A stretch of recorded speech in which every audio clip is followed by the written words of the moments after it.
I like the dark. It's friendly. So I think this is the best costume for the day. Okay. And after you kissed me, I always used to wipe my mouth. Wipe my mouth!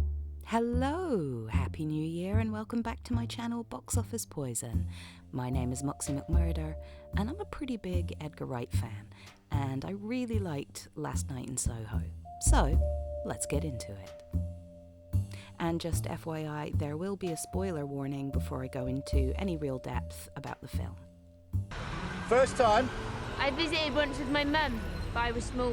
It looks so different now. It changes fast, all right. But don't you worry, love.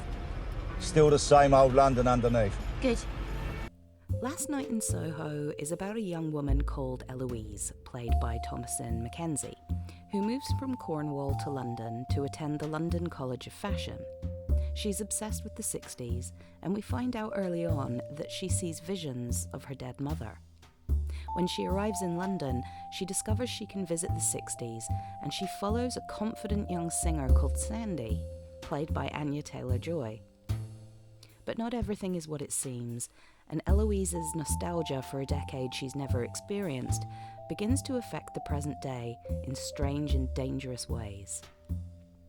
Now, when I first moved to England from Scotland when I was 13, I was, and still am, a huge Beatles fan. What? And as you can imagine, that made me wildly popular. It was 1994, so the Oasis thing hadn't really happened yet, and nobody had jumped on the Beatles bandwagon just yet. And so because I share that particular trait with the main character, and the fact that there's a lot of passive-aggressive bullying going on, meant I really related to her. Jocasta, in particular, reminds me of bullies from school who used to take the piss that I preferred 60s and 70s rock bands to Take That and Boyzone. I loved that Jocasta and her cronies dress as the characters from The Craft at one point. That was a nice touch. Point is, I know how it feels to want to escape into a fantasy world, and that feeling of perhaps being born in the wrong era. I wasn't really expecting to connect with the film or the main character quite as much as I did, and Thomasin McKenzie is totally believable as this mousy ingenue in a big city that could just as easily lift her up or beat her down. Anya Taylor-Joy possesses that uncanny ability to become otherworldly, and her huge eyes lure you in. There's a childlike innocence to those big eyes, which slowly, over time, become quite empty. Edgar Wright wrote the screenplay for Last Night in Soho with Krysty Wilson-Cairns, and I'm so glad that he brought her in, because this film feels very feminine, which is to say there is nuance in the experiences of women portrayed in the film. Last Night in Soho has a lot going for it. The dreamy aesthetic of the film is one that I personally really loved, and it's a really stylized horror that is just beautifully shot. The soundtrack is fantastic, and the costumes truly are chef's kiss. Taking inspiration from films like Suspiria with the lighting, washing the frame in reds and blues, and that's not even getting into the masterful camera work used in the sequence in the club when Eloise meets Sandy for the first time. The work that goes into shooting sequences like these with mirrored movements and mirrored walls, and swapping in characters at different times during that particular dance sequence, is not to be underestimated. Now this shot here, a lot of people think that there's some nifty edits going in here, but in truth, this is one uninterrupted Steadicam take, but there's one little addition rather than a cut. There's this little bit here where Thomasin comes into it, which basically we did by repeating the Steadicam move at exactly the same place. But it's not a motion control shot because it's such a long Steadicam shot. Our amazing camera operator, Chris Baines, just basically repeated the same move. And the reason that it looks so slick is because the performers, Matt Smith, Anya Taylor-Joy, and Thomasin McKenzie, replicated their moves exactly. A lot of people are saying, wait, how did you do that? Is it motion control? Is it green screen? It's neither. It's basically having a absolutely shit-hot camera operator who can replicate the move. So basically, we're like saving thousands and thousands of dollars by him being able to have the muscle memory of doing the same move. But now from this point on in the sequence, there are no cuts. What you're watching now is an uninterrupted take. So it's both simpler and more complicated than it appears, because basically what you're watching is a succession of Texas switches. Anya Taylor-Joy and Thomasin McKenzie are basically switching places. There's nothing more to it than that. It's just like amazing choreography, like an amazing Steadicam shot. The film is clearly inspired by giallo films, particularly those of Dario Argento, like The Bird with the Crystal Plumage, Suspiria, and Deep Red. And so Last Night in Soho is a colourful, dreamy, surprisingly thoughtful, and entertaining thriller horror. If you haven't seen it, I highly recommend checking it out. And when you have seen it, please come back and let me know what you think. I've seen some mixed reviews, but I'm particularly interested in hearing what women thought of the film. So sound off below. Here be spoilers. I'm about to go into the film in a bit more detail, and that will include spoilers. So if you don't want the film spoiled, now's the time to click on another video of mine. Plug away. Plug away? What am I saying? Okay. Soho has a reputation. Let's just get that out of the way. It's a very well-known part of the West End of London, and while it's well known for its theatres and cinemas and entertainment in general, it's also well known for being a red light district. So this area is the perfect setting for this story. Its history and its reputation seep into the narrative from the moment our leading lady arrives. Something that really stood out to me about the film was the way the quote-unquote seedy underbelly of the city is always right there on display, but you might not notice it because you're so used to seeing it. Adverts for sex workers are on display in the public telephone box, something we've all seen if you've been to London, but it takes on a different vibe here. It's slightly more insidious. The statue at Piccadilly Circus, shown at the beginning of the film, is of Anteros, and he's the god of requited love. People often assume that it's Eros, the god of love, but it isn't. And of course there's the creepy as fuck conversation with the cab driver who picks her up from the train station. A situation just about every woman has been through, and it's never not creepy and is always inappropriate. There's also the little nod when Eloise sees the Rialto Theatre in the present day, and it's now a Thai massage parlour, which is a well-known cover for sex work.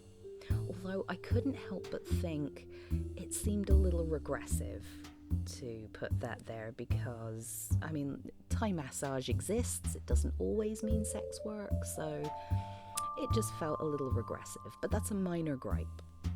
The theme of toxic nostalgia was visited in Wright's The World's End. Gary King, drink up, let's boo-boo, was living in the past. He couldn't let go of what he felt were the greatest days of his life, and his current relationships and life suffered as a result.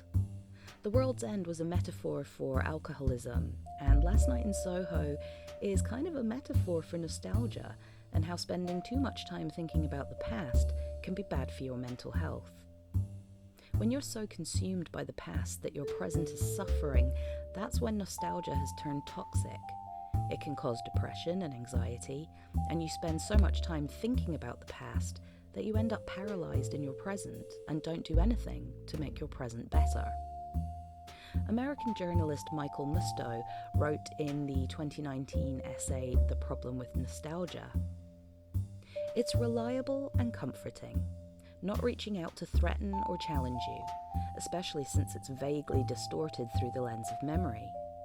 Any displeasure one has with their current life tends to bring on exaggerated yearnings for the old days, mainly because what you're experiencing now is vividly real, whereas the bygone is like a black and white movie that you can colorize at will." He also said, "Anytime I start fantasizing about being transplanted as an adult back into the 1960s when there was peace, love, and mod fashion, I remind myself that it was also a time when gays could be arrested for holding hands. Tapping into obsession with the 60s, nostalgia and romanticising the past is a big theme in the film, and especially how women were treated in the past and how it isn't too different from today. The good old bad old days, as they say. That's not what I thought. The 60s were not a more innocent time. It's still the same London underneath. Eloise is in love with the glamour and the style of the 60s, but doesn't seem to realise that sexism and misogyny was rife and deemed absolutely normal. Not a lot has changed in the last 60 years.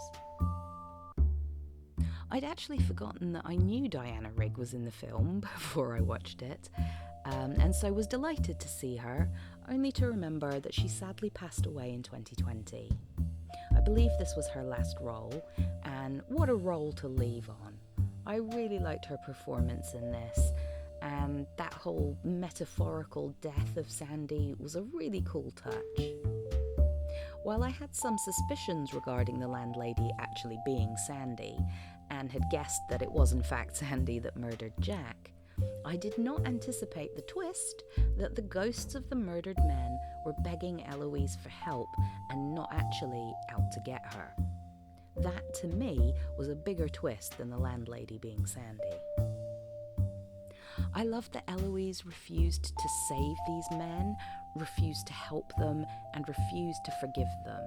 And while we're talking about it, I really appreciate the subtle hand that was used during the scenes of Sandy with the men.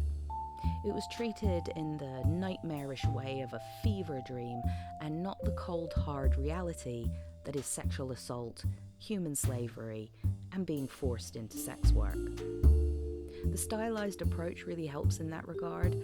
We don't actually see a lot of violence towards the women in the film, which is frankly unusual, especially in a story dealing with some of these themes, and I found that really refreshing. The faceless men / ghosts. I've seen criticisms of the design of the ghosts, and I can understand that. There's an element of I've seen this type of design before, but I thought the way that they were used was pretty effective and, at times, pretty freaky. Eloise's mental health / gift is noted at the start of the film, and I had a horrible feeling that this ghost or projection of her mother was going to save the day at the climax of the film. But I was wrong. The projection of her mother only really serves as a "is she going mad or is this really happening" trope, and I think it was a little unnecessary.